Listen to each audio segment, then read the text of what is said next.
সরকারের ১০০ দিনের কার্যক্রম নিয়ে মিশ্র মূল্যায়ন দিয়েছে ট্রান্সপারেন্সি ইন্টারন্যাশনাল বাংলাদেশ। সংস্থাটির মতে সরকারি কিছু উদ্যোগ আশাব্যঞ্জক হলেও সুশাসন ও জবাবদিহিতা প্রতিষ্ঠায় এখনও বড় ধরনের ঘাটতি রয়েছে।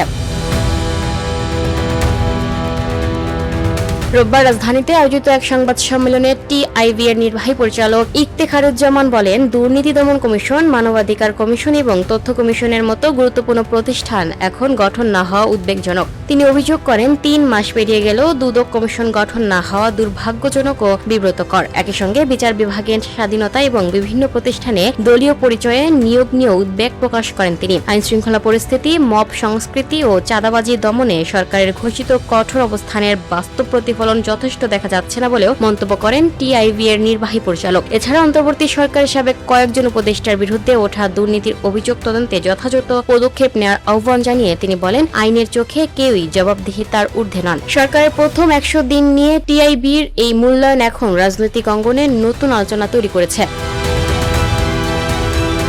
Lucky Akter, up to date news, Dhaka.